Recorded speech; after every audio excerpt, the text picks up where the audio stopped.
जय सियाराम सभी को। क्या आपको ज्ञान है कि उस अप्सरा का क्या नाम था जिससे महर्षि विश्वामित्र को प्रेम हो गया था? आइए यह हम आज की कहानी सुनेंगे।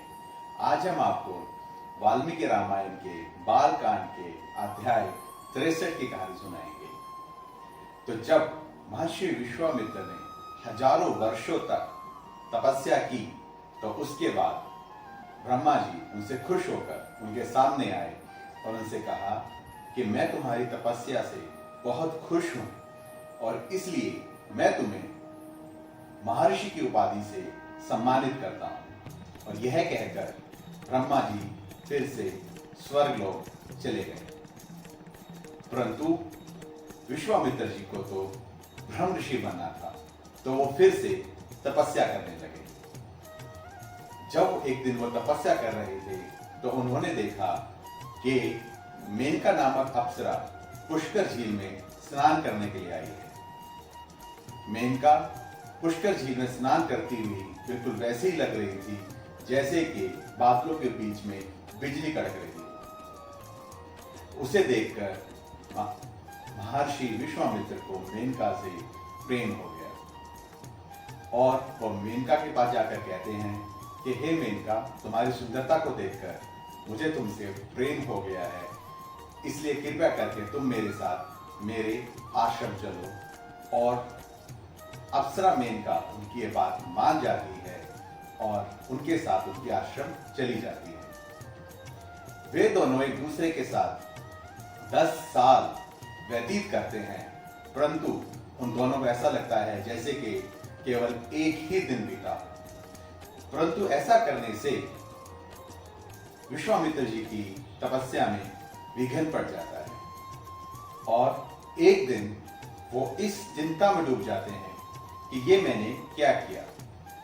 मैंने प्रेम के वश में आकर अपनी तपस्या के अंदर विघ्न क्यों पड़ने दिया।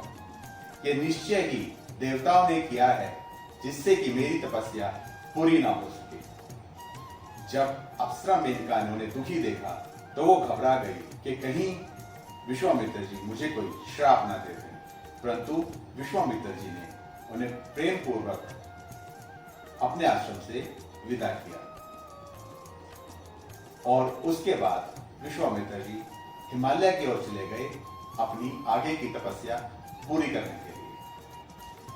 जब विश्वामित्र जी हिमालय में तपस्या कर रहे थे तो इंद्र अपने सभी देवताओं के साथ ब्रह्मा जी के पास जाते हैं और ब्रह्मा जी से कहते हैं कि विश्वामित्र जी इतने सालों से तपस्या कर रहे हैं, आप इनकी मनोकामना को पूरा कीजिए।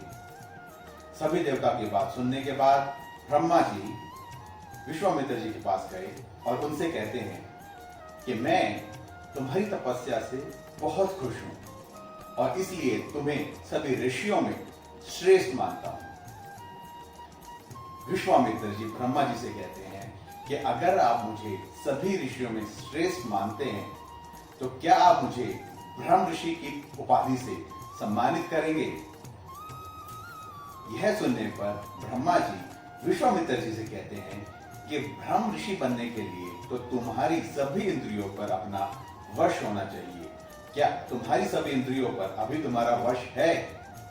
तो यह सुनकर विश्वामित्र जी कहते हैं नहीं, अभी मेरी सभी इंद्रियों पर मेरा वश नहीं है क्योंकि मुझे क्रोध भी आता है।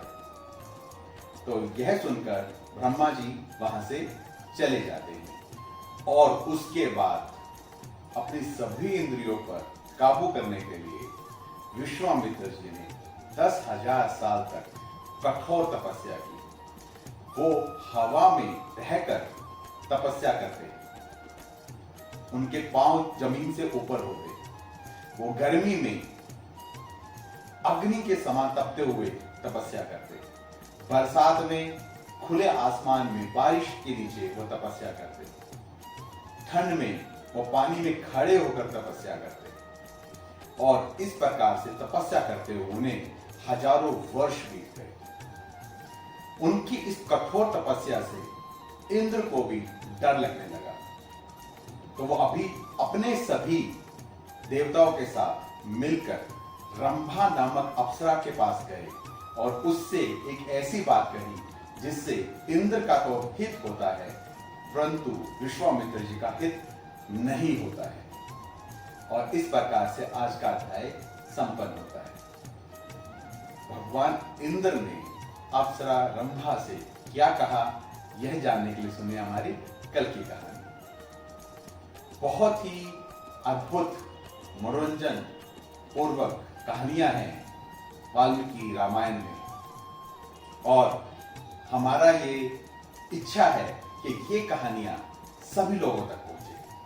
तो हम आप सबसे अनुरोध करते हैं कि आप हमारी कहानियों को ज्यादा से ज्यादा लोगों के साथ शेयर कीजिए, अपनी स्टोरी पे लगाइए। उन सभी से कहिए हमारी कहानियों को लाइक करने के लिए, हमारे पेज रामलखन यात्रा को फॉलो करने के लिए, ताकि ये वाल्मीकि रामायण की अद्भुत कहानियां सभी लोग सुन सके। और आप सभी लोग सुनते रहिए प्रभु राम की कहानी, भक्त मन्नू की जबानी। जय सिया राम।